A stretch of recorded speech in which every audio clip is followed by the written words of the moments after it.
know-how. I would like to invite Professor Kostas Papanikolas, President of the Cyprus Institute, to the podium for a welcoming address.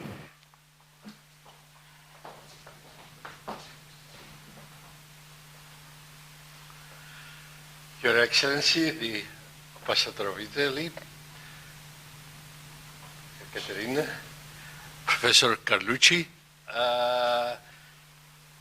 today is a special privilege and the honor to host not only a prominent Italian scholar who is spreading the wisdom of Italian science up north, in Norway, but especially, and I would like to thank very much the Italian ambassador for honoring us to have this as part of the Italian Science Day. It coincides with the birthday of Leonardo da Vinci.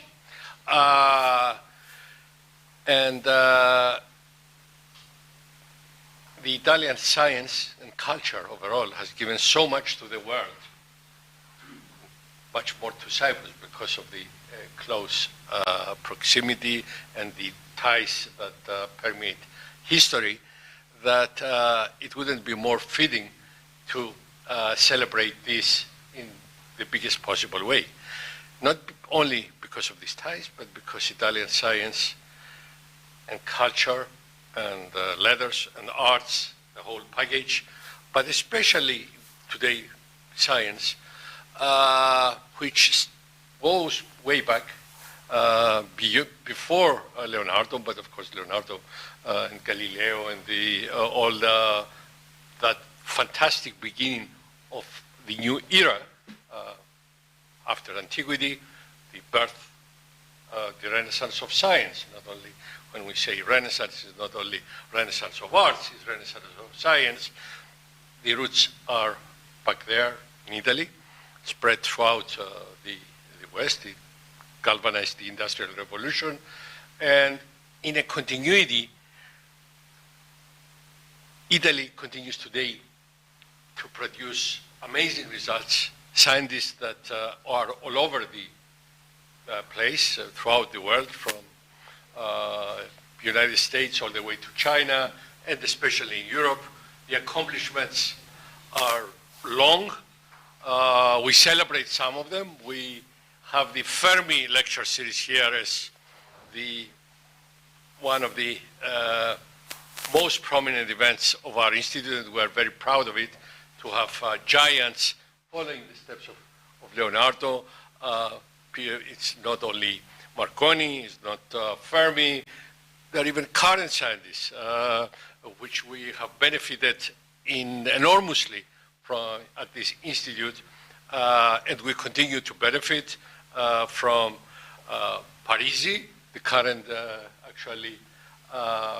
president of Accademia dei Lincei, who has served and helped us in a number of committees in the past. And the most recent addition, I can now announce it formally, a very prominent scientist, Massimo Inglusio, the director of CNR, the National Council for Science and Research in Italy, a most prominent scientist, world-renowned. Probably most of you don't know, he came that close to getting the Nobel Prize for the same discovery that Chu got it, because for 2 months, the results were published 2 months earlier than Italy, but in the science community we know that. So Professor Inglusio will be a member. He accepted to honor us by being a member of our Board of Trustees. So the ties of the Cyprus Institute get by the day stronger with Italy, much to our pleasure and benefit. And the Italian embassy here has been a tremendous facilitator and catalyst in enhancing these ties. And I cannot thank you enough, Your Excellency, for this wonderful help we're getting from you in enhancing the scientific ties with the most, I would say, prominent in the and historically most important, going back more than 500 years of continuous scientific presence in the Mediterranean and in Cyprus. Thank you very much. Let us celebrate.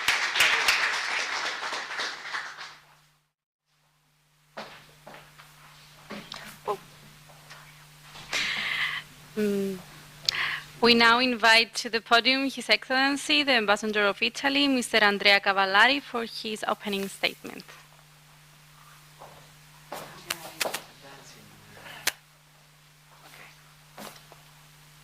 will keep it on the first one. Well, good afternoon to everybody, and it gives me a great pleasure to be with you today for celebrating for the first time in Cyprus the Italian Day of Research, the Italian Research Day in the world. I will come after to the relation with the Cyprus Institute, but I would like to spend just a few words on what exactly is this initiative and why it does exist. The initiative has been taken by the Ministry of Education, University and Research of Italy, together with the Ministry of Foreign Affairs. Last year, the idea was to celebrate once during the year the Italian research in the world and Italian researchers in the world. The dates has been chosen. Actually, it was yesterday, the 15th of April, because of the birthday of Leonardo da Vinci. This year, in particular, this date has a particular meaning, since it is 500 years that Leonardo da Vinci birthday in a little village in Italy. I say that this initiative, the scope of this initiative, is to promote the Italian research abroad. We are convinced that Italy, with this strong educational structure, with this diversified university and academic institution, is excellent in producing researchers. Where we are less excellent is in retaining the researchers and the scholars in Italy. That's why it's very important that through those initiatives, this initiative, we raise awareness nationally and internationally on the need to invest in research. That's the scope of this joint venture between the two ministries in Italy. And of course, the second, but even more important, or equal most important aspect of this initiative is to build partnership, and internationally partnership, I say, bilaterally or multilaterally. And here is the reason why we are at the Cyprus Institute, and I'm very, very grateful to the president of the Institute and to all the staff of the Institute, because the relation with Italy are indeed very strong, and we are very proud. We have just listened to the words of the president to have from now on an Italian prominent person being in the board of the Institute, Professor Inguscio, president of the CNR. CNR is the main Italian research center, and this partnership between the Cyprus Institute and the CNR is something that we are very proud of, and for sure will give content and will allow to implement the bilateral agreement that has been signed between Cyprus and Italy in 2016 for promoting bilateral relation in the field of science and technology. I'm equally grateful to Professor Carlucci for being with us on the invitation of the Cyprus Institute to celebrate this day. Is indeed, I suppose, I think one of the example of those scholars and researchers that have been formed in Italy, but that found abroad in Norway, in this case, their accomplishment. I'm very happy that you are here to illustrate with your practical result the importance of the research, of the Italian research abroad. I am also extremely pleased to have with us two scholars and researchers of the Cyprus Institute. They are not the only one, but because you are so good, so excellent in attracting Italian talents, and please continue. But I'm very happy to have Mia Gaia Trentin and Dante Abate presenting their latest research, the graffiti of the Basilica di San Marco in Venezia, and the application of modern technology in the restoration, in particular Byzantine icons. You see the collaboration between Italy and Cyprus is very deep and will continue to be like this. I would like just to spend a few words to read you a few excerpts from the President of the Republic of Italy message for this day. President Mattarella has said in the message that the Italian Research Day in the world, which coincides with the birth of Leonardo da Vinci, invite us to reflect on the contribution of women and men of science in our country to scientific and technological development and to the progress of knowledge and innovation of the entire planet. Today, Italy is among the top countries in terms of number of scientific publications, and its scientists are involved in the major international experiment, and to this also due to the solidity of the research, innovation, and higher education system. Their talents deserve to be supported by an adequate level of investment in research, which are investment in our own future, as well as a real wealth multipliers to ensure the younger generation of a more prosperous and more sustainable future. Those are the words of the President of the Italian Republic for this day, and I think it was important to read it out to you today to mark the importance of this particular day. I would like also to draw your attention on a new initiative which has been taken by the Italian Ministry of Foreign Affairs together with the Ministry of Research and University, Education, Research and University, which is the Innovitalia website. This is a website which is at your disposal, Italian researcher abroad and also foreign researcher, to know about Italian initiative in the field of scientific research and technological research. You can also register on this website, and this will help to create networks and facilitate contact among scientists in the world. I don't know if we are going to show a little movie, maybe it's in Italian, and I will then conclude.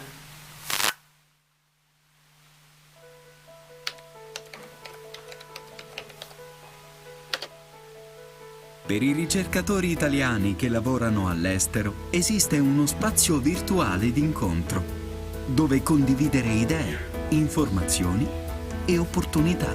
Una rete internazionale fatta di ricercatori, università, istituzioni di ricerca, imprese italiane, che unisce le menti più brillanti formate dal nostro paese per far nascere nuovi progetti. Innovitalia 3.0 è una piattaforma MAECI e MIUR che punta a favorire e a promuovere la ricerca e l'innovazione italiana nel mondo. Per affrontare nuove sfide, per trovare i tuoi partner scientifici e tecnologici in Italia e nel mondo, per collegarti al tuo paese e al suo sistema della ricerca e delle imprese, registrati su innovitalia.net.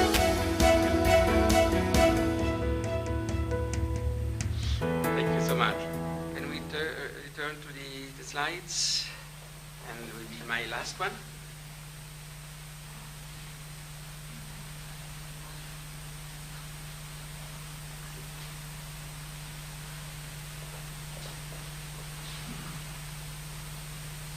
And the last words are for a personal pledge that I would like to take in front of you. Italy is not only very much engaged in promoting science and technology, but it's also very proud to promote gender equality and to promote the role of women in scientific world, and not only. For this reason, we are active. Italy, my government, our government, is very active nationally, but also internationally, to push for a greater role for women in the modern society. That's why I'm very proud to, in front of you, to take a panel pledge, which is an Australian initiative, which consists in personally engaging in promoting gender equality. And that's why I'm very happy that we have Mia Gaia Trantin together with Dante Abate in presenting today's panel. We are convinced that not only government initiative and official position are important, but personal engagement is also extremely important. That's why I take in front of you the pledge not to longer accept invitation or to organize events where no tangible effort had been made to have women on the panel. This is something that I will try to promote all along my tenure here in Cyprus. Thank you so much for being with us. I hope you will enjoy today's event.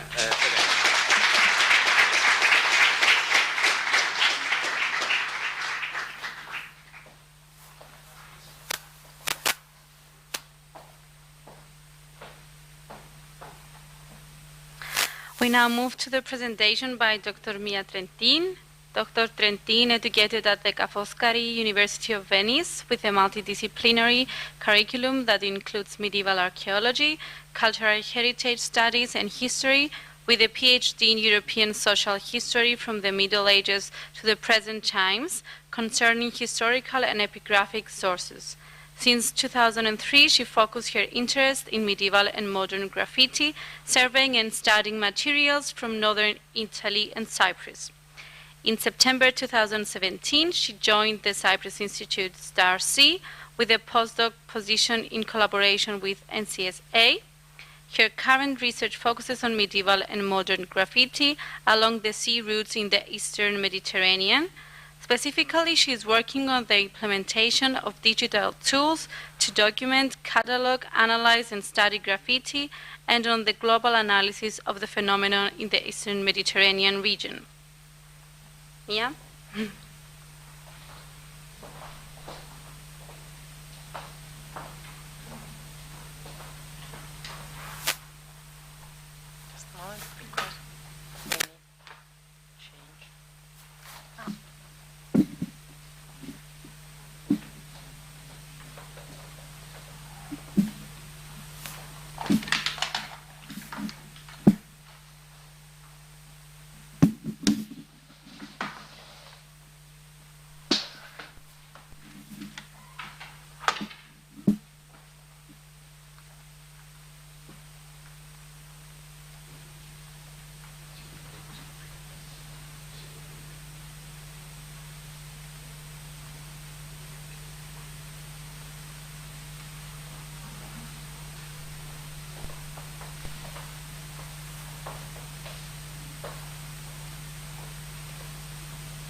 So, good afternoon to everyone. Before starting, I would like to thank His Excellency, the Italian Ambassador, not only for today's event, but also for his constant support for the research at any level and in any field. Thank you very much. So, graffiti nowadays are often associated with the word vandalism due to our everyday experience that tend to focus on the limited cases in which vandalism is performed through graffiti. But most of the time, this is not the case. Sorry. No one today, for example, thinks that Banksy graffiti are vandalism, but an original and smart contemporary way of expression, even a work of art. If we turn our attention back to the past, we can see that graffiti were a widespread phenomenon, very popular, as attested by the rich material from Pompeii and Ercolano and from literary sources, such as the Orlando Furioso. In his poem, Ludovico Ariosto described as a natural practice the creation of graffiti. Medora and Angelica are so profoundly in love to feel the need to write and fix their feelings on the surrounding space, on trees and stones, tracing their names with makeshift tools such as a knife or a pin. Thanks to their spontaneous nature and the easy making, graffiti were used in very different contexts by people aiming to leave a message on a specific space, usually not intended for writing. From Middle Ages, one of the favorite contexts to leave graffiti are religious buildings. Churches are particularly rich in graffiti all around Europe, and the practice of tracing drawings and inscription is also documented by iconographical sources. A series of Flemish paintings from the mid of 17th century reproduced churches' interior, showing people writing or scratching the walls, leaving their messages. Therefore, graffiti are a valuable source for the study of the past, providing original information able to enrich our knowledge concerning different aspects of past societies and historical heritage that usually are undetectable, as stressed by Matthew Champion talking about the English parish churches, but that can be extended to any other context. Moreover, the presence of graffiti in well-known and relevant monuments can offer us a new point of view and add original information to the traditional ones. This is the case of the San Marco Basilica in Venice, a monument that does not need an introduction. It embodies the character of Venice through the centuries and its unique nature and position between the west and east, between the land and the sea. The Basilica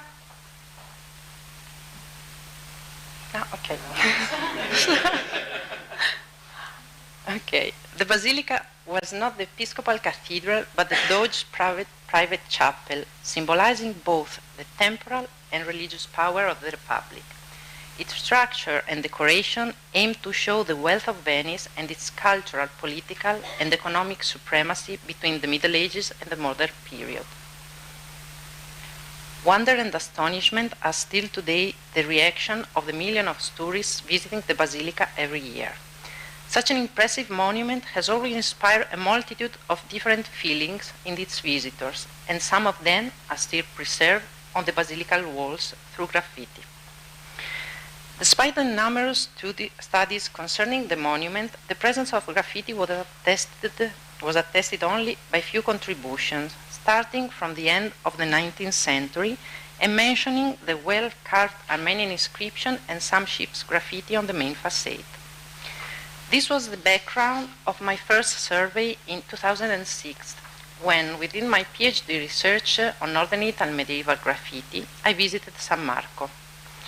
As soon as I pointed my flashlight on the wall's marble revestment, I discovered a faint but crowded layer with thousands of graffiti. Walls, pillars, columns, balustrade, pluther were entirely covered with drawing and inscriptions. No one had noticed them because, due to the hardness of marble, the furrow is barely visible and it is detectable only in specific lighting conditions. To provide the first and preliminary documentation in accordance with the Prof of San Marco at Torrevio, I copied all the graffiti I could see on transparent sheets to record this unexpected discovery. Despite the limit and subjectivity of hand copy, at that moment it was the only possible solution to document this unknown heritage that had suddenly come to light. Preliminary consideration about the material showed us an incredible collection of inscriptions and drawings, and suddenly the Basilica appeared as a book where the visitor registered their messages, feelings, and ideas through the centuries, inspired by that impressive view. Thousands of graffiti ran through the space, collecting messages from the half of the 14th century, when the marble revetments and decoration were placed, until today. Graffiti in San Marco are extremely various in content and forms.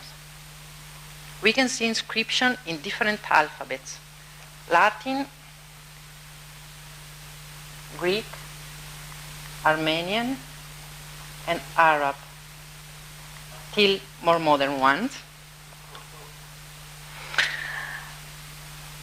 Most of them registering a personal name, the date of the visit, some other expressing gratitude for the accomplishment of the trip, other asking for protection.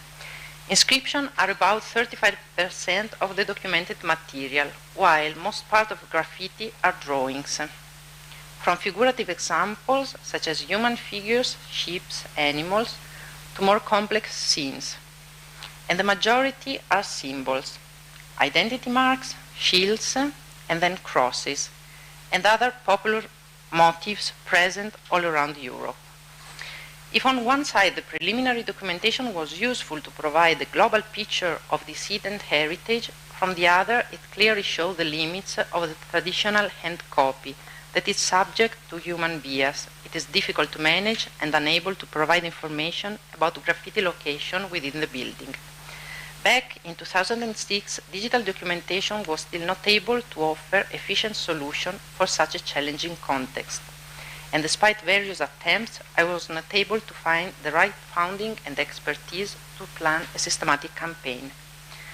The opportunity came only in 2018, after 12 years, thanks to a joint postdoc position between the Cyprus Institute at StarC and the National Center for Supercomputing Application of the University of Illinois at Urbana-Champaign. In February 2018, in collaboration with the Procuratoría of San Marco, the local authority in charge of the preservation and study of the Basilica, a StarC team composed by Professor Nicola Bachirzi, Dr. Dante Abate, and I surveyed the Basilica to make a pilot documentation of graffiti. Our main aim was to test the possibility to document graffiti by applying digital technologies, specifically photogrammetry and 3D reconstruction, and it worked. Suddenly, what was slightly visible with specific lighting condition became visible and accessible to everyone. Moreover, photogrammetry is finally able to provide an objective and high-quality documentation to record every single graffiti within its context and mapping the distribution of drawing and description on a single surface, as well as, in a future step, within the entire building. This aspect is fundamental when studying graffiti, since the specific location is one of the constitutive elements to take into account to study and understand the message. Graffiti, in fact, express the human reaction to the surrounding space. They reflect a human feeling, a will to record an event, a personal need to communicate that is always strictly connected with the place they are located. A fitting example is this tiny graffito, 5 centimeter length, representing a framed human profile surmounted by an inscription. Maybe you can see the corn hat tells us that it's a Doge's portrait, with the inscription reveal his name, Foscarini or Foscari. Francesco Foscari was Doge between 1373 and 1457, and his reign was the longest of the Republic. He had to face different challenges and issues, the most famous with his son Jacopo, accused of treason and exiled by the Doge himself. His tragic as well relevant figure was celebrated in art, literature, and music. His political relevance is commemorated by the statue surmounting one of the entrance of the Doge's palace, where he is kneeling to the lion, symbol of the evangelist and of the city. Here is is remarkable, in my opinion, the resemblance between the status profile and the graffito. But this graffito bears more relevant information if considered in his specific context.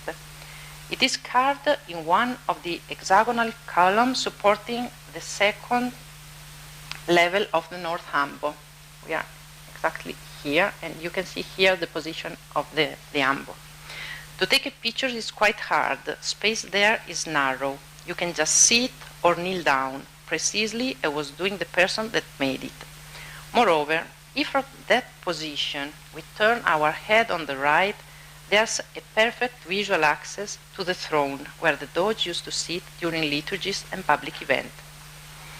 Considering the above-mentioned elements, we can suggest the hypothesis that the author, while tracing the graffito, was observing the Doge, even if we have no tangible element to confirm that. Nevertheless, it is remarkable that all graffiti reproducing Doge figures are inside the Basilica, with just one exception here on the main facade, and they are all located along the way the Doge used to do from the Doge's palace to reach the throne inside the Basilica. And there's a high concentration, as you can see, in this part that is the left side of the entrance. This is just one example selected within thousands of graffiti, but it will represent all the elements that must be taken into account to perform an holistic documentation and study of the graffiti heritage. In this perspective, thanks to the NCSA and StarC expertise, we are defining a specific digital repository able to collect and manage all the possible information concerning graffiti, such as documentation, distribution, description, and analysis. We aim to document and study this unknown and relevant heritage. We aim to promote its preservation and to provide a new original source able to add unique information to our traditional knowledge. Documenting and studying graffiti can profoundly modify the perception we have today of historical buildings, their use and function through the centuries. Graffiti offers us the opportunity to see beyond our superstructures, our contemporary perspective, getting close to the past ones. Study graffiti is restoring the silent voices of past people. That is what we are doing in the San Marco Basilica. And hopefully, next time, I will be able once more to lend them my voice and to tell you more about graffiti stories. Thank you.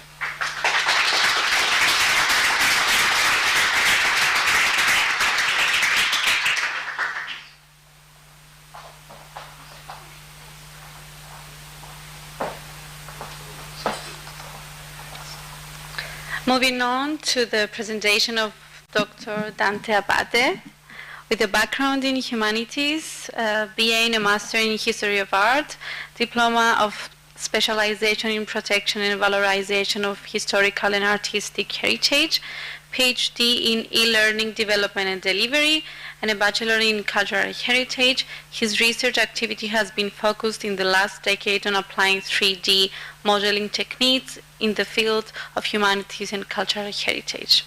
In 2012, he was selected to participate in the 28th Italian research expedition in Antarctica to perform terrestrial laser scanning surveys in the Terranova Bay area. From September 2015 until February 2017, Dr. Abate has been a research assistant at the StarC of the Cyprus Institute, with a major on the application of image-based and rage-based techniques for archaeological and heritage documentation. From 2017 March until February 2019, he was appointed as a Marie Curie Fellow within the Digital Forensic Archaeology Project at Staffordshire University in the UK. Dante, the stage is yours.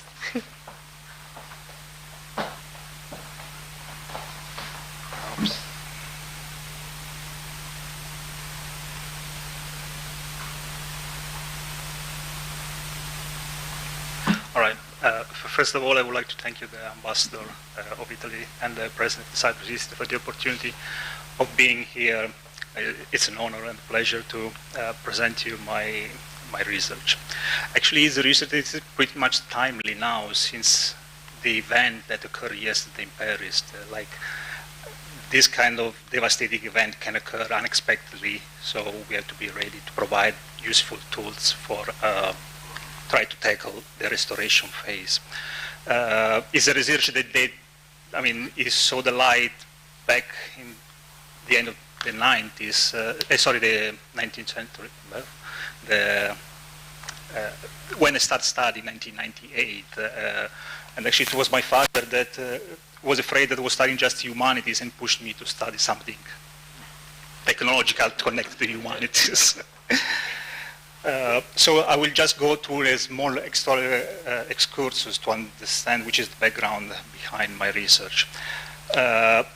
In this slide you can see pictures of the complex of the Remitani is in Padova in Italy, and inside this complex there was the Ovetari Chapel, which was painted by Andrea Mantegna between 1448 and 1457. In March 11, 1944, the Allies decided to bomb the city of Padova, probably to destroy strategical targets, but as we can call collateral damage, bomb hit the Remitani complex in Padova, and especially the Ovetari Chapel, which was shattered in pieces, as you can see from the images. A long-lasting restoration started, but the result was finally the recomposition of few fragments among the 100,000 that were created by the blasting of the bombs. We move further down in Italy, central Italy. Viterbo is a city which is 80 kilometers from Rome up north. The Mazzatosta Chapel is not well known, but is a milestone in the history of restoration. It was painted by Lorenzo da Viterbo. It was finished in 1479. During April 94, basically same scenario, the Allies were bombing a nearby station of Porta Fiorentina, which is in the city of Viterbo. They didn't have at the time these intelligent bombs, so basically they targeted also civil targets. As you can see, a bomb hit the Church of Santa Maria della Verità and destroyed this chapel. This is very important for the history of restoration because it was the first time that Cesare Brandi, which was basically the father of the restoration, the last theory of restoration, applied for the first time his theory to this monument. It's translated in worldwide in many languages, including Greek, with this theoria in synthesis, something. Okay. These two events, of course, were man-made, were bombs. Of course, we have to deal also with natural disasters. This is not just something that is due to man action. This is actually when I started studying, there was this event. The Upper Basilica of San Francesco in Assisi is one of the main monuments in Italy in the transition between the late medieval and the beginning of the Renaissance. It was painted. Many major Italian artists decorated the church, including, of course, Cimabue and a young Giotto, that basically paved the way toward the beginning of the Renaissance. I will not comment the next slide, it's just a small video. It happened, I think, if I'm not mistaken, 26 September 1997, and I'll just let you know, I'll let you see these 30-second videos.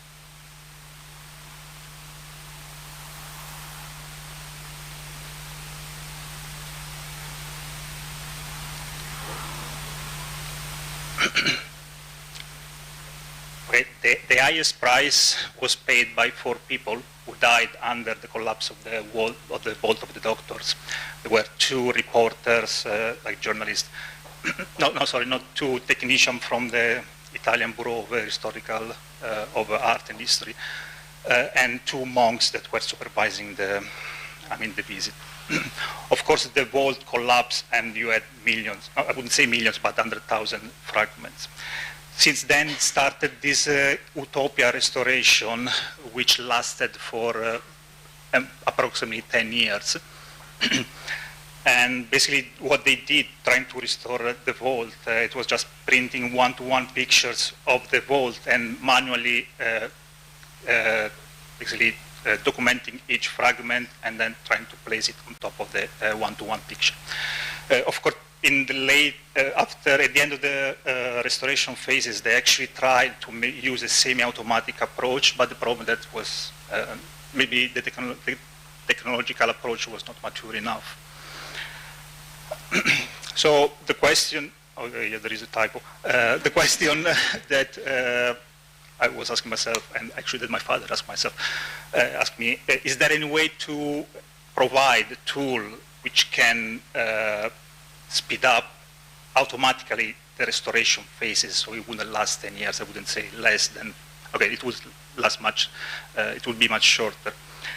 So the first thing I did, since basically my major is in this photogrammetric technique, I was trying to find out a way to use the techniques to tackle this problem.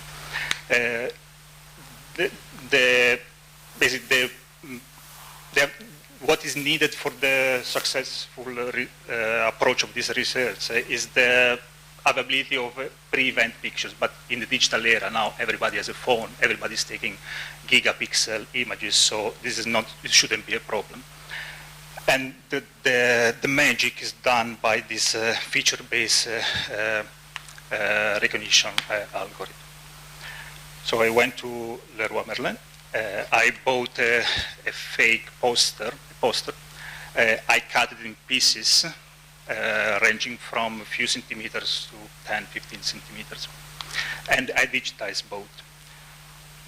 So I will show you quickly, because it's much faster than what I could say.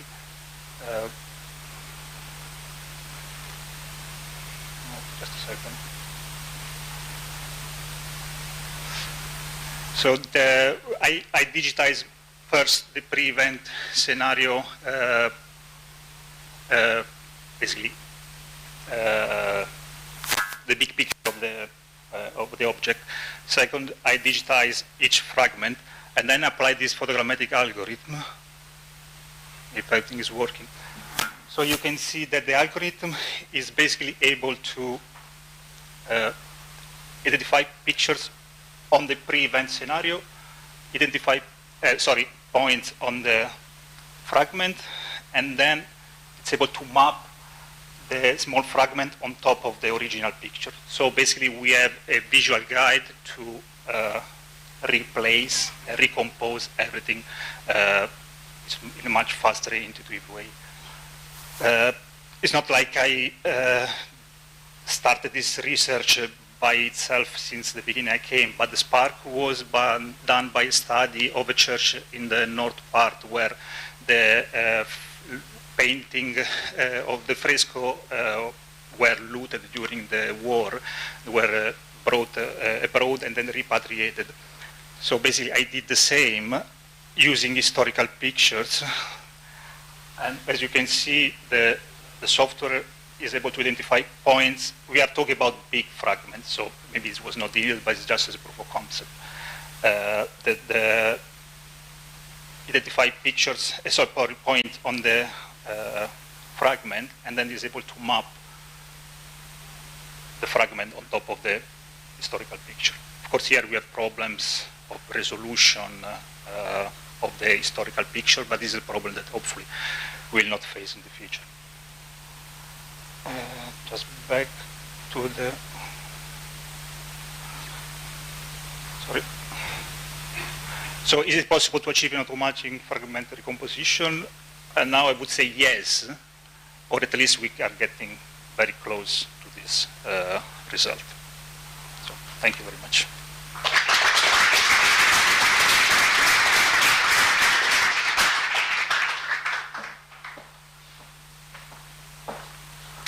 I now invite Professor Despina Sergidis to the podium to introduce our speaker, Professor Salvatore Carlucci.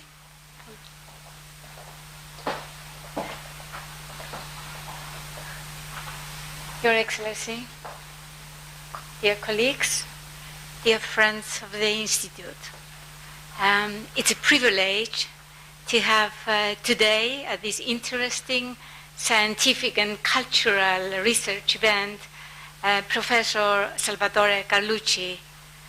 Salvatore Carlucci is a professor at the Norwegian University of Science and Technology at Trondheim in Norway.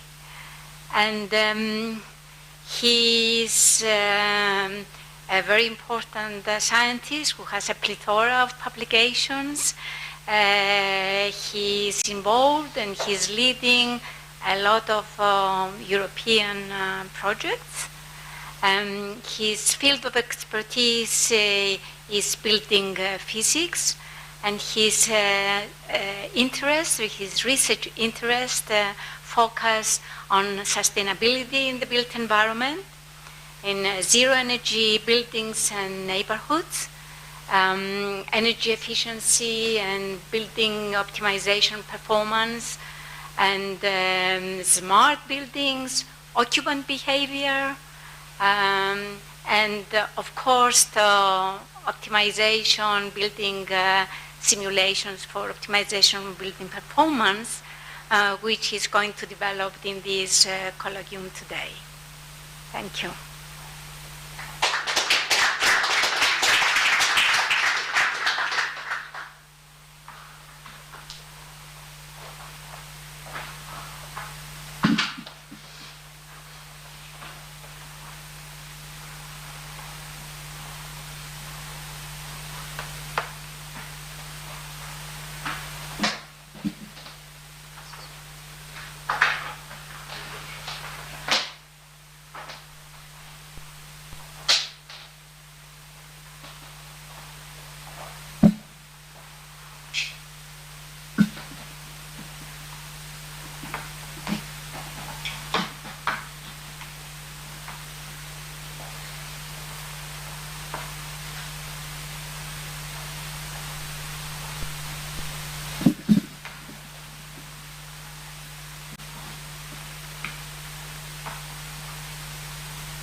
Good afternoon, ladies and gentlemen. It's a big honor for me to be here with you today in this special day. I would like to thank the President of the Cyprus Institute and Your Excellency, the Ambassador of the Italian Republic here in Cyprus. It's really an important occasion for me to present you what are our activities in NTNU, in particular in my research group about building performance simulation. When I'm a building scientist, and in the last 4 years I've dealt with building performance simulation. So what I would like to do is to try to combine these two domains and try to present you how simulation, the last advances in simulation might help us in understanding and discovering new features about the built environment. That basically is what we know and basically is what, as we will see just in a few seconds, what surrounds us. I was trying to think about a sort of guiding theme topic, and then I found in the memories a sentence from Aristotle from the Metaphysics that was maybe used for other purposes, but I do think that perfectly explain one of the most important features about the built environment. And it's this sentence. Unfortunately, I cannot read ancient Greek. I just studied Latin, but there is a translation of Italy in English there that basically says that if you have a system that is made of several parts, basically the behavior of these systems will not just be an aggregation of these parts, but will be, we have to deal with the system as a unique, as an entity, as a whole. And the behavior of these might go beyond the individual behaviors of the individual parts. I think that this is basically a sort of way to transfer what is the principle of complexity. And basically the built environment is a complex system. I would like to highlight here three concepts, three aspects of the built environment. The first one is that it is a complex system. So it may react in a way that is not simply predictable. And in particular, if we try now to provide some kind of possible definition of the built environment taken from the literature, the first one point out, in my opinion, very important aspect, that is what is the built environment. And the built environment is the man-made space in which people live, work, and recreate. Very interesting definition, we might agree with that, but from a scientific perspective, is quite vague. So we miss some information to start with our analysis.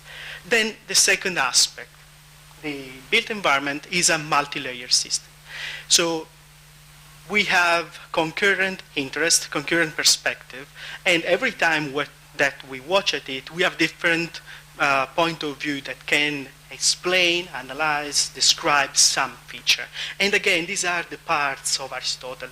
So basically, the overall picture is made, of course, by putting together all these filters, but at some point, the built environment can go beyond. But what is the constitutional parts of the built environment? We have different items. We have buildings, green spaces, transportation systems, infrastructure, such as, for example, water supply, storage systems, or energy network. And now we are strongly coupling, for example, the energy networks with information technologies and communication that will expand the potentiality of interacting with this system and will change some dynamics into the built environment. The last point that is really important is to acknowledge that the built environment is a multi-scale system. Basically, the built environment can be this room here, but up to the whole building, the city, and up to the region. Of course, this is a big challenge, since this means that we have to scale up and down according to different perspectives. We have to include or not different domains, competencies, and so on and so forth. So having and recreating the big picture might require quite a lot of effort. Now, the second pillar was simulation. Why simulation? Also in this case, I try to borrow sentences, in this case from Clarke and Hansen, that are two of the fathers of the building performance simulation, that explain why simulation might be an interesting approach. The first sentence says that basically simulation can provide a high integrity representation of the dynamic, connected, and non-linear physical processes that govern the disparate performance of the built environment. That is what we might need, for example, to deal with the complexity.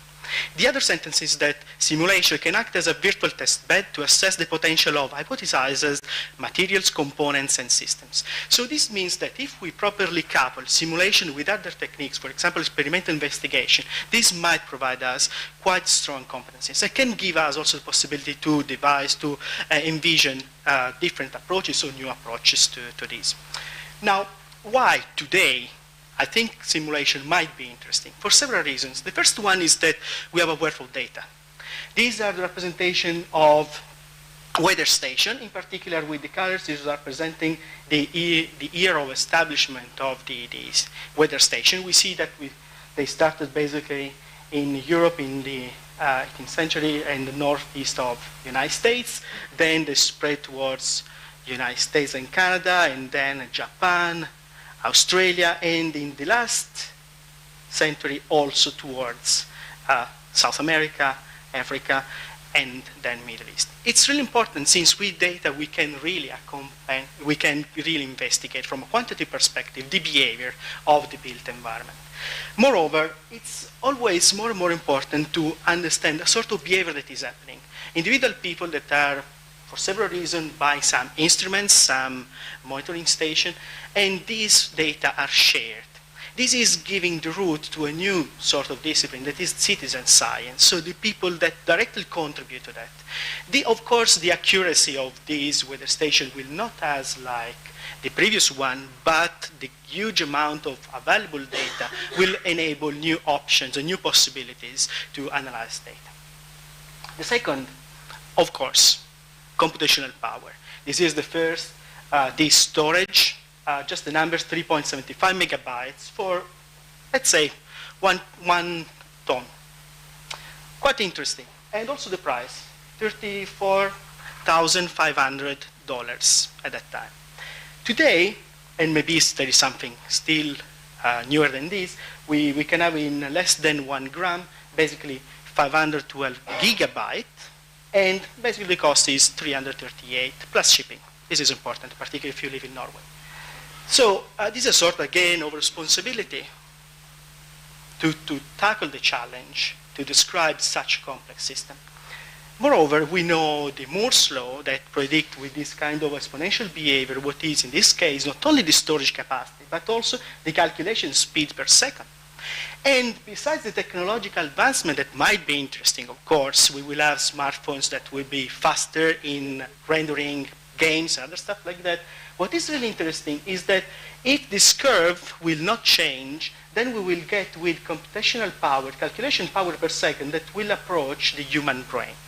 And you know that coupling this with some techniques that in the last years have got really fascinating, let's say the world of artificial intelligence, this open up quite interesting scenarios that we must, of course, take into account in order to apply proactively also in the built environment. Then, of course, also the analytical capacity has increased quite dramatically, even if some of the most sound sources of information are still books developed in the 70s, still when the most advanced tool was a digital calculator, basically today we have these kind of devices again that have an incredible power. We can actually access the world, but it seems that the application that used the most of this capacity was the Pokemon Go. So let's see, that is quite interesting, since one would first attempt to mix the real reality with virtual information, so going Pikachu and picking Pikachu and other stuff. So again, quite interesting. Last point, visualization. Sometimes it's just delegated to designers, but actually visualization is, I think, the domain where scientists dedicate less effort, and the results are also evident. Sometimes we have problems in communicating with different stakeholders, for example, municipalities or other players, since sometimes we are not able to go out to leave our graphs, to leave our calculations, and try to represent in a different way. This is not just trivial. There are some groups that are trying to involve artists in how and discussing how to represent data. This is challenging. Just here, quick excursus. It seems that this is the first time that data were represented in a graphical form. It's basically a piece of art. We are in 1786. Then this is the first time that a map was used to represent quantitative data. In particular, this John Snow, a name that is quite famous since yesterday, represented the cases of cholera just in the city in order to point out to the municipality, look, there is a water source here, that water source might be contaminated. And that was a very amazing way that changed the way in which we use maps. But not a lot has changed after that, until we got GIS, Geographical Information Systems, and then other concept that we will see a little bit later. Today, what do we have? Today, we can represent also the fourth dimension, time. In particular, we can, like in this case, follow the trajectory of air, but in particular, we can change the perspective. So actually, we have a lot of potentialities to investigate our data and try to get information out of that. And last picture here, this is from our course in NTNU, where we are using BIM, that is Building Information Modeling, and some kind of virtual reality tools in order to ask students to tackle some kind of real problems that the municipality of Trondheim might have. And it's fantastic since even if has not, according to my knowledge, not fully exploited this opportunity, today the potentiality of it are incredible. You could go around and get information, extract information, make queries, and get whatever you want. So we have a sort of, we must do something. We have a lot of potentialities. Now, last point. It's the moment of the big data and data-driven methods. Again, new sensing modalities are increasing the amount of data that we have, and we have disparate sources of data. So if we properly organize this data, we collect them, and of course we take care of data protection, anonymization techniques, then with these techniques we can extract very important information like pattern, cluster, information that might be very useful to describe in particular such complex systems where just with sort of bottom-up approach, writing a question, describing physical problems might not be tackled. And then the last, visualization. Today, using this approach, we are able to represent relationships between concepts, between areas, and we can track the movement to understand why, for example, the shape around us has that kind of shape. This is quite interesting. Just to make you an example about these uses that might have been very interesting yesterday in order to increase the resilience of a city. There are some researchers that are just collecting data from the smartphone. Every time that we connect to Facebook or Twitter, then this data is geolocalized. Knowing the position, then we can, for example, recall all this data and create some kind of density maps. And according to the change of the density in some parts of the city, you can spot out some spatial phenomena. In particular, when the density goes down dramatically, in general, this is connected, for example, with terroristic attack. Since people is not just taking pictures, try to escape. So, for example, get this kind of information can provide to some institution the capacity, for example, to react as soon as possible. What in the resilience world is called fast detection. So these tools might be used also for this kind of reason. Then summarizing the first part. So we have that built environment is a complex system and may behave differently from what expected by aggregating single perspectives. So the engineers that do just the energy system, the architects and urban planners that look at other issues. It's multi-layered, so we have concurrent interests and purposes, and they must coexist. And it's very hard to have some priorities here. Then we have multi-scale systems. So we have, every time that we think to building, we have maybe to put it inside the region, understand what are the consequences of it. On the other side, computer simulation provides high integrity representation of this dynamic and connected phenomenon. It is a virtual test bed, and of course, might be used for, in order to reduce unplanned consequences. So we can test first of acting. And of course, we have all the features that I mentioned earlier that give us a lot of opportunities. So this means that basically everything is fantastic. Yes and no. Since with two examples now, I would like to show you the limitation that unfortunately we still have today. The first one is basically these two exercises, these two examples cover two different scales, two different perspectives, just to show how in the same kind of domains we could have different interests. The first one covers a urban area from the city of Bolzano in Italy, in winter-dominated climate, but with some quite warm summers. What we wanted to do is studying the urban surfaces, try to understand how we could optimize them in order to, for example, increase comfort in outdoor spaces of people or increase renewable through the installation of new renewable energy sources. We use different tools, Ladybug and Diva for Rhino for the solar analysis, and then EnviMed that use a simplified version of OpenFOAM, CFD computation free dynamic tools, and then Biomet for the calculation of physiological equivalent temperature. These are some of the results. We got quite interesting information about each of the surfaces, how much irradiance they get, and how we can use, what is feasible, what not, and so on and so forth. On the other side, we were able to map, for example, temperature fields, and so detecting if we have some hot spots, at the same time also mean radiant temperature, in order to understand what is the radiative field where the people are exposed during given condition. Unfortunately, there were some limitations, in particular related to the tools that we are using. The first one is that the climatic data, the weather station location was up here, so was not able, for example, to get the increased high speed and turbulence that we have at the bottom of the urban canyon. The second one is that mean radiant temperature in this tool, the computation, is a little bit inaccurate. And then EnviMed cannot consider shading from far objects. That in Bolzano is quite interesting since it's in a valley surrounded by mountains.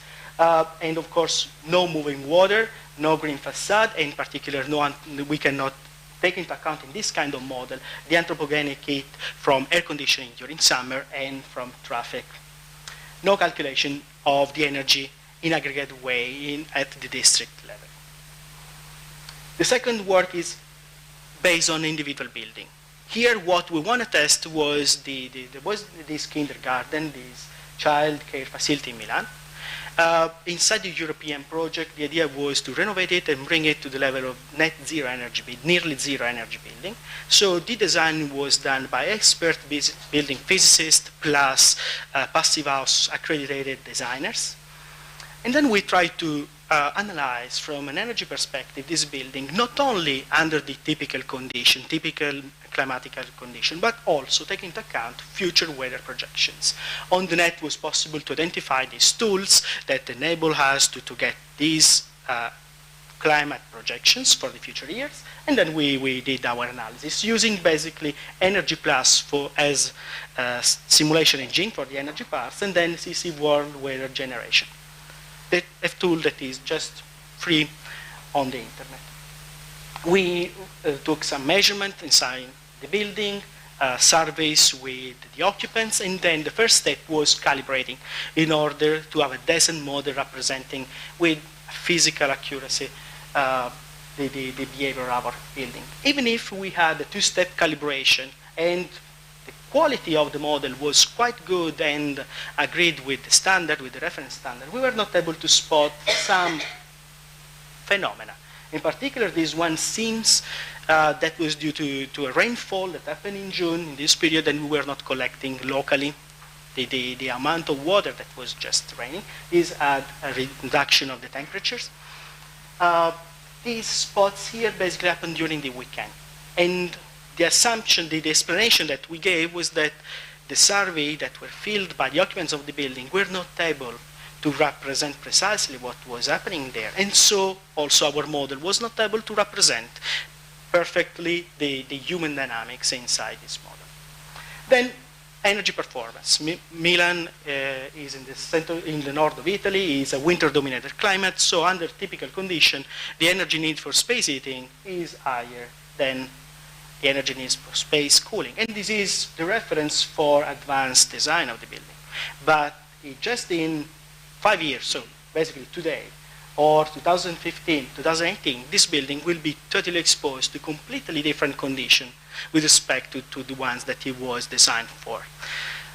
Actually, also, if you see the trends here, of course, this means that the climate is getting warmer, but it's getting warmer in a very straightforward way, maybe too much. We have used here the tool that I mentioned before that implement this, what is called the morphing method. Basically, it's just you start from a reference according to the IPCC Intergovernmental Panel on Climate Change. You get information about how to change some meteorological variable, and you apply to those variables some transformation, shift, stretch, or shift and stretch, and then you develop the data. Then, putting together all these critical aspects, so the calibration was completely not able to get all the peaks. Then the morphing method seems quite too simplistic. And then occupant behavior was quite complex to model. So how can we now represent all the limitations that I've showed you and present them in a few points? I've identified these 4 challenges. The first one is the capabilities of the simulation tools. The second one is the reliability of simulation outcomes. How can we trust the results of our simulation?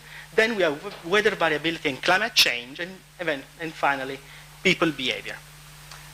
So let's go to the first question.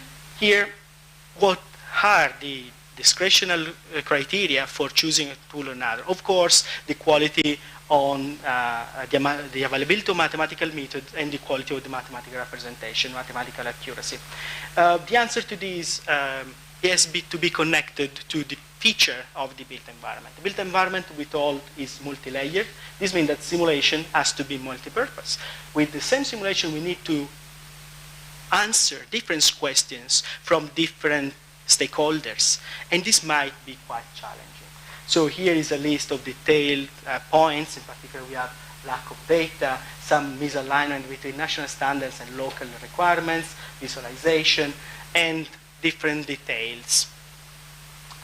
Then we told earlier that it's a multi-scale system, but what that means in practice? In practice means that the technology that we use at the building level are different than those that we use at the district level, that might be different from those that we use at the regional level. How can we have a common, just one tool that is able to range across all these kind of technologies? And then again, the accuracy.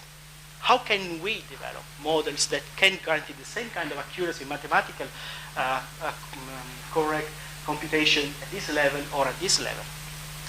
So the answer to this, in my opinion, is we have to open up towards the wealth of tools that we have. This is just a small list of tools that have been used in the analysis of at least a district. And it's quite a lot, but we might have more tools. The most interesting thing is that some of them are very well consolidated tools. Others are just developing. From month to month, you go there and you see new capabilities that have been just expanded. So the first thing is that don't get fossilized on the use of the tool, but be open towards the physical problem and find the right tool to solve that physical problem. Then I want just to show you 2 of these tools that are from some aspects opposite. The first one is a sort of common platform where we get information, for example, from a B model, Revit, and the other one is very engineeristic approach. The first is called the Ladybug tools. I have several tools, 5, that are connected with Rhino and Grasshopper or Revit with Dynamo. Basically, the first one was Ladybug. Ladybug that was released. That's the reason why it's called Ladybug tools. And basically was used for visualization of weather data, bioclimatic analysis, and estimate of renewables productions. The other one is ONEB that enable, for example, to connect the model, the geometry of the building with other simulation engines, very well consolidated. For example, radiance for daylight and lighting assessment. Then we have thermal windows for the component and the material estimation. Then we have OpenStudio towards Energy Plus. That is the tool that is used for dynamic energy simulations. The other, Butterfly, is another tool that coupled with OpenForm. It's an open source tools that open up towards computational fluid dynamics. Even if, of course, are simplified, the simulation in Butterfly, we can still have indication about thermal comfort, in particular, for example, air velocity inside spaces and assessing the risk of draft. Then we can check different strategies between, for example, mechanical ventilation or natural ventilation in buildings, studying incompressible flows, or also buoyancy flows in the urban environment, for example. The last is quite interesting. This is quite new, these tools, and enable sort of urban physics. So we can have and combine data from the National Oceanic and Atmosphere Administration databases with the NSA databases with data coming directly from the satellites, with IPCC projections, and all of these is combined with urban weather generation that is able, for example, to provide us useful information that can enable to study the urban heat island, for example, and how this phenomenon can be mitigated. It's a tool, the interesting aspect of the Ladybug tools are that they use very well-validated tools, verified tools, but the detail that can be used is quite limited. So it's a perfect tool, for example, for early stage analysis. On the other side, the IBIPSA Project 1, IBIPSA stands for International Building Performance Association, Building Performance Simulation Association, has defined this framework for common energy system design operation, where we combine two elements. The first one is BIM. So BIM is Building Information Modeling, and it's basically a database-related building where we have all information about geometry, materials, components. The other one is Geoinformation System, GIS. So the idea is to combine these two, knowing the localization of the buildings, and then coupling with Modelica, that is a language, open source language to develop, for example, computational models, to analyze the performance of the building and the HVAC model. At the same time, we can analyze the performance of a district heating or cooling system, and then we can run simulation optimization. So, second challenge, reliability of the results. In order to speak about that, I need just to introduce a little bit what is the meaning of simulation. Simulation basically is just a virtual experiment. It's very similar to the real experiment, but just done in a virtual environment. So the starting point is the reality. Then we do a selective abstraction of a few features of the reality, and we create what is called conceptual model.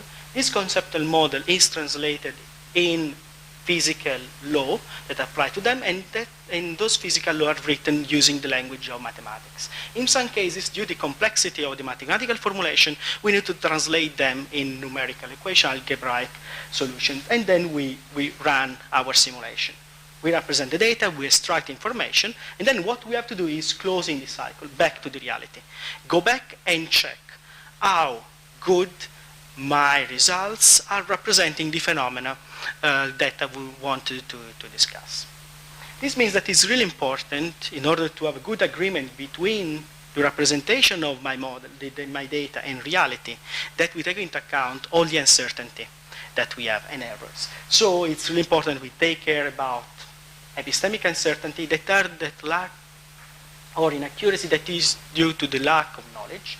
So this means that if we increase the knowledge of a system, we can reduce the epistemic uncertainty. Then we have altered uncertainty, that is the inherent variation of inside a specific phenomenon. This cannot be reduced, can be described better, can be taken explicitly into account. Then we have errors. Errors are inaccuracies that are not due to lack of knowledge, but are basically due to, for example, bugs into the code and other features like that. The idea that expanding the complexity, increasing the complexity of a model, increase the quality of the results is not correct. Since expanding the model complexity, what we have is that the error due to approximation might be reduced, but at the same time, the weight of the uncertainty due to estimation, in particular uncertainty of the input parameters, increases. So basically this means that there is a minimum in the potential error in the performance prediction that is definitely in between. This is called sort of fit for purpose approach that is very difficult to achieve in this kind of multi-scale system. So what is the best model for the building might not be the best for the group of buildings. Then how can we tackle with this complexity? The first thing is verification. We should use tools that have been verified against errors, and this means be able to have tools that are mathematically accurate. So the equation that we write, we have to be sure that the calculations are coherent with the equation that we want to solve. The second is validation. Validation is a process of assessment about the agreement between the output of our model and the reality from which I came from. And basically what gives us physical fidelity. We understand if we are represented in a trustful way the phenomenon that I want to study. The last one is calibration. Calibration is an iterative process that increases the agreement between my predicting capacity of my model with respect to the reality. This is what gives believed credibility of our tools. So without the calibration process, we cannot really trust the behavior of an existing model representing an existing item. Then putting everything together, the problem is how can we transfer this to designers? How can we empower them to take into account uncertainty in their work? What has been done, for example, in other domains? And this is, for example, an opportunity. Let's learn from other industries, in particular automotive industry, aerospace industries, where the issue of uncertainty has been tackled several years ago. So the idea is to implement some process automation and optimization techniques that basically are workflow where we can let interact the different tools, simulation tools. We have statistical packages that give us some metrics that provide information about our model, the quality of our model, and in particular, within all the capacity of these tools, two aspects are important for building designer, in my opinion. Sensitivity and uncertainty analysis that gives us an idea of the propagation of the uncertainties.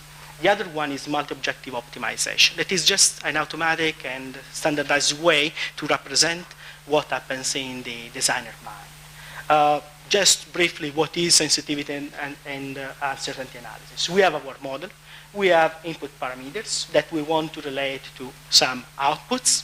And these parameters are just we have some inputs that we want to relate to our outputs through some parameters. In the building simulation, this might be, for example, the weather file, the weather climate according to which I want to analyze my building model. And the input might be, for example, some technical feature of the walls, the windows, the HVAC system. And the output might be, for example, the energy performance.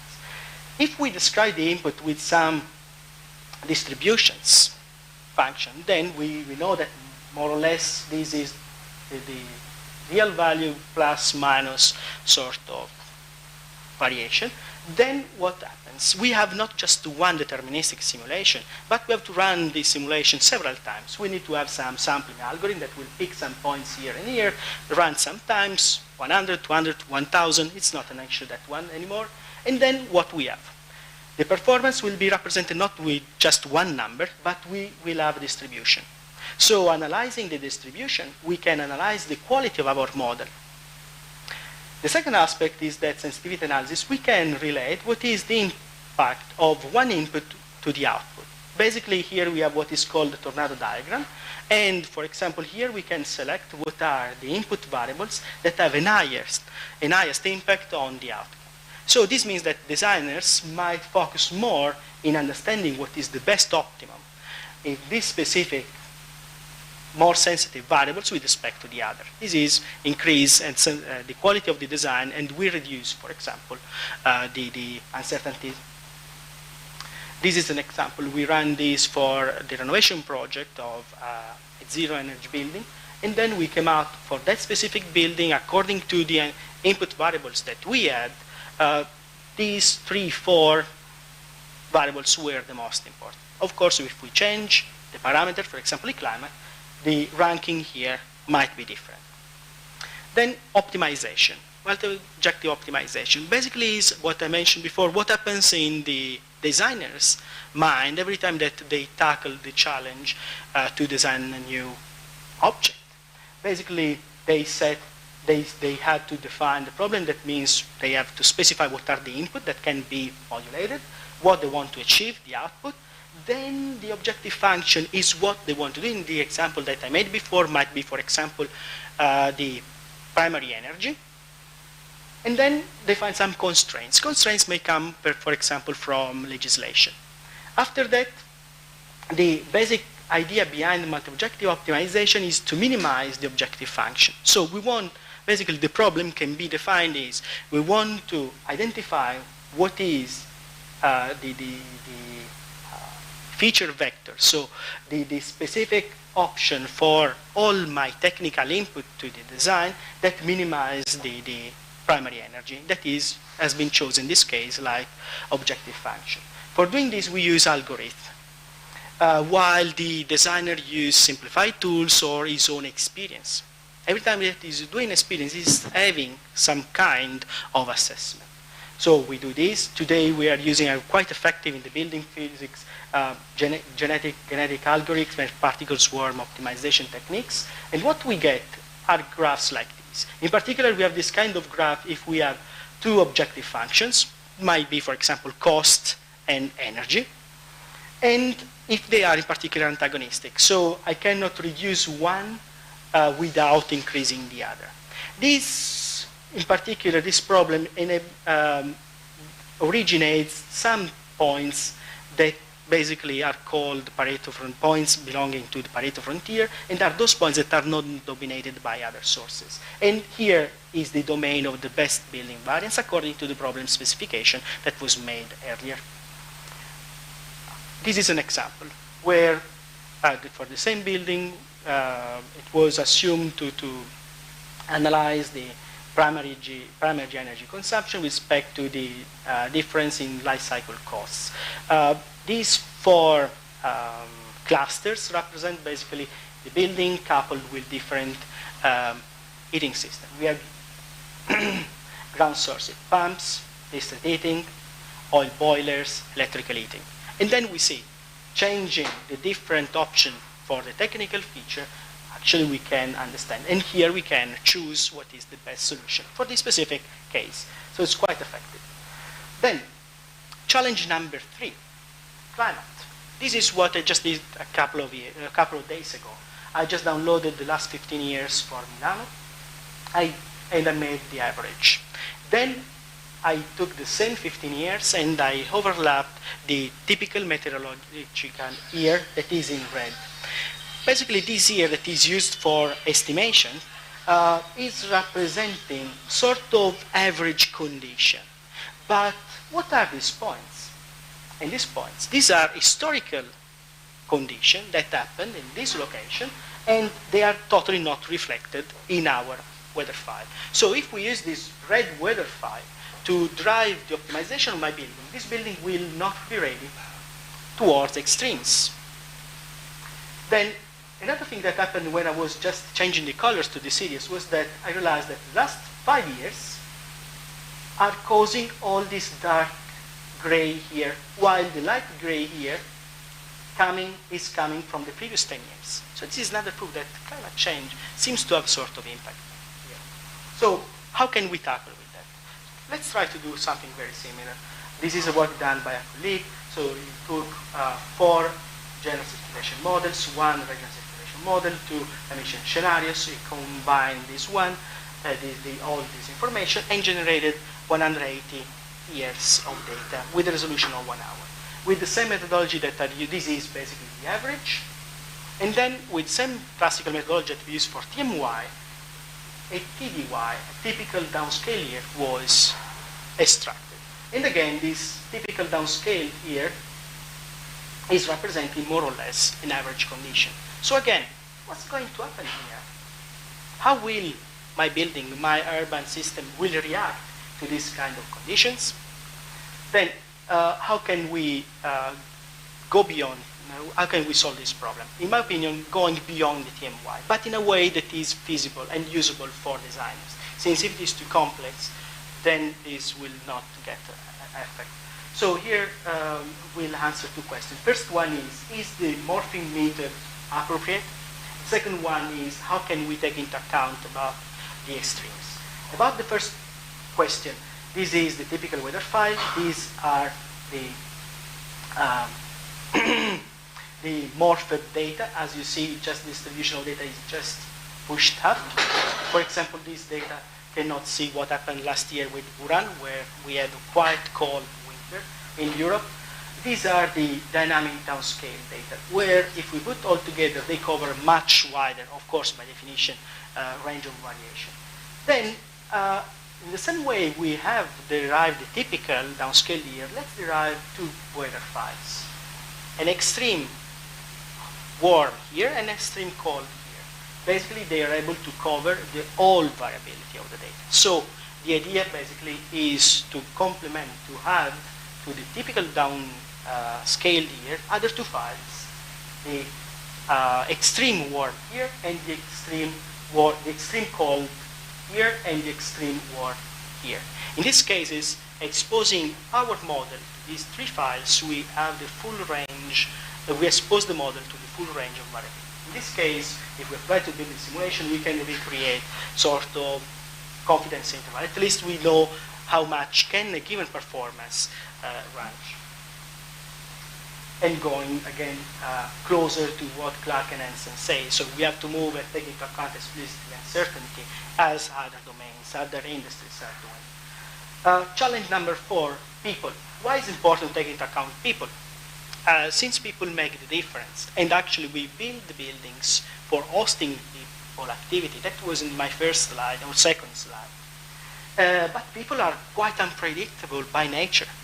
This is the energy performance grouped by people. This is a study done in Denmark. This is energy use per person per year. So how can we tackle the challenge of analyzing people? The first thing that we have to say that it's quite a long time that we work with occupant behavior. And the first thing is to understand that we have occupant presence, understanding where a person is or not in a given thermal zone or is moving from one thermal zone to another. The other one are the actions. For example, the opening of the windows, drawing solar screens, lighting or actions, the changing of set point, temperature, and so on and so forth. What we have done so far, we have applied stochastic methods that provide us not the deterministic information. The window is open, the window is closed, full stop. It's not neither a rule-based activity that does not reflect what people do in buildings. It's a probability that according to an explanatory variables, that kind of system, particularly the windows, might be open and closed in that specific case. This enables to take into account in a very explicit way what is the aleatory uncertainty related to occupant behavior. Now, solution. If we start thinking that we have to acknowledge aleatory uncertainty, and in particular, so the whole processes, the first thing is we have to use tools that are verified first. The second aspect is we have to reduce as much as possible epistemic uncertainty, describing better our models. The third one is acknowledge explicitly aleatory uncertainty. For buildings, might be, for example, the climate and occupants. Once that we have them, basically, we have seen that we have some distribution of values instead of just one value. So in order to design buildings that will provide in practice the performance according to which they have been designed, then what we have to do is try to close as much as possible the variability, to narrow down the variability of the variation. In this case, we will have what is called a robust building. In particular, if we have some metrics as a benchmark, a key performance indicator, that is, for example, energy, that we want to reduce as much as possible, then the idea is, let's shift down, and so let's find the optimal solution for the technical feature to have in my building that will enable at some time to reduce the variability and then to push down the energy performance. This is what we can do directly. And this is results of one of the studies that we've done. This is under revision. This is classical building, this is a renovated building, and try to apply these techniques, we were able to reduce quite strongly here the variability of the data. This means that if the person or the climate will behave in a way that was not taken into account earlier, then the building will not completely change its behavior, but will more or less behave the same. One last thing, as Steve Jobs used to say, what can we do with big data analytics? This was an exercise that we did in NTNU, hosting a student from Italy. He came with a dot of this building and some recording from a smart meter. And the issue was, oh, we missed some data about occupants. How can we model the occupants? So what we tried to do was to use some machine learning techniques, in particular some clustering techniques, self-organizing map and k-means, that were able to take all the days of the recording of the data, and those days were grouped in these Facade clusters. In these clusters, all these days have the same load curve, more or less the same load curve. Can change a little bit the amplitude. So what we did is process this data and come out with 3 curves. So this curve represents the average of the distribution. This represents sort of behavior of an energy wasteful day, and this is an energy austere day. Having this, we were missing another information that was about occupancy. So using this case another waste machine learning techniques, we were able also to classify if we add in these days the full occupancy, no occupancy, or an in-between occupancy, 50% occupancy. Once that we have done this, then we were able to feed the data inside the model, and we extracted the energy performance of the building. That was quite close to the one that was recorded from the smart meters. So it seems quite interesting. This is maybe trivial for a computer scientist, but get information from data like that would inform much better the modeling of building and of the built environment. With that, I've concluded. So thank you for listening.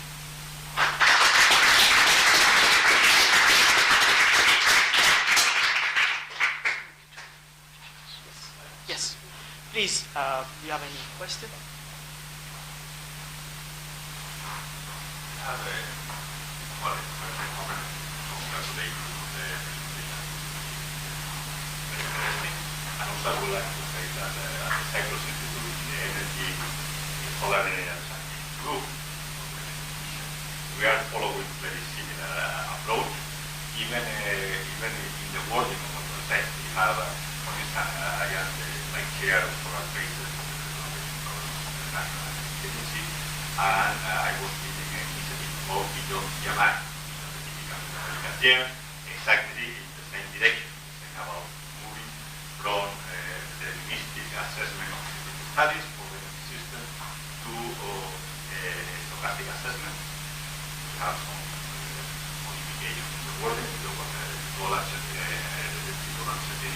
variability, but this is the only little difference, and we're moving in that direction, even in the also with the simulation modeling, etc. Even in the tools, we have been actually selected Basilica as one of the tools we are using. We are using Monte Carlo replacing among the things. So we are completely aligned, and I think it will be fantastic. So you are going into building environment, but you have already advanced. So maybe in the way how to tackle the uncertainty and the problem with the program, we are developing and using open source code. Allow this. Also, we are using high performance computing on this data. So it's a completely aligned, and there was a problem with the excellent presentation. My name is William Deter.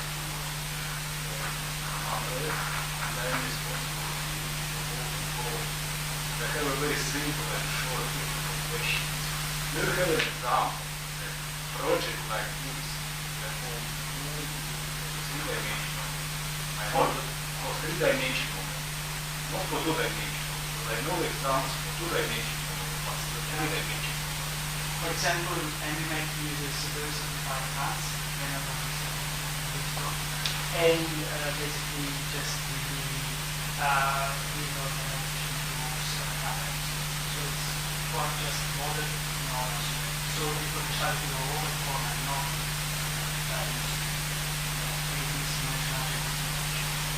so it's quite simple. Also some other features, for example, animation on screen.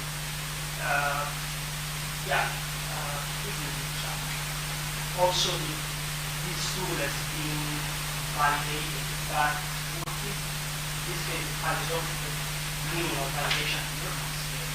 How can we control the urban environment in order to avoid all the confounding environment? This is quite challenging. So far, what has been done in the literature is to find some kind of validation between the response of the model with respect to summation that we have in terms of temperature or atmosphere. But it's not a full model validation yet, there that is very different from here is to provide an additional levels than just the rule of the thumb. One rule of the thumb might not be navigated more, and also the study in good times might be too expensive and sometimes not appropriate. When I was in Berkeley, for example, when I was talking in San Francisco, when some sequence tested in the time concept, this will be impact on. So this is not very easy in my advice.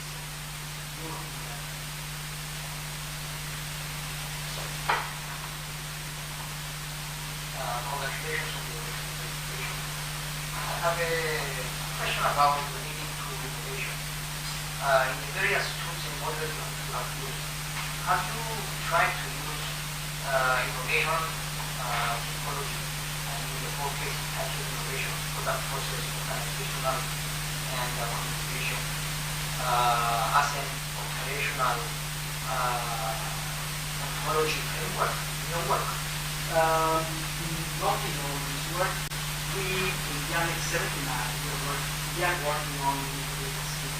So focus on how to represent quantify in the 75. The challenge here that was done also in the Annex 66 with Madame, in particular, was in charge of doing the following of country.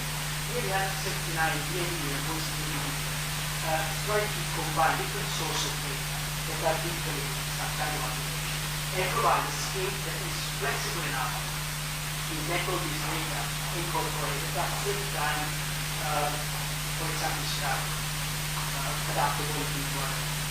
Some approaches have been more useful, for example, schema might be one but here the idea is to put together different schemes where they provide similarity. What is the challenging here is that in general, when we speak about with an app and scheme ontologies, they come basically from the computer scientist who is extracting the data and keep chain, while physical, the other aspects are physical ontologies that come from physical. And basically this mismatch between the languages and the process. For example, in some cases, the ontology coming from the physics, there is a relationship between them. In other cases, for example, the quality of the description of the physical capacity from the other ontologies is a little bit less precise. So it's a challenge that we would like to tackle in the subtask for the Annex 77. I would encourage everybody to continue the conversation outside where we have some refreshments ready. I have to thank once again our speaker and the Italian Embassy for their support. Thank you very much.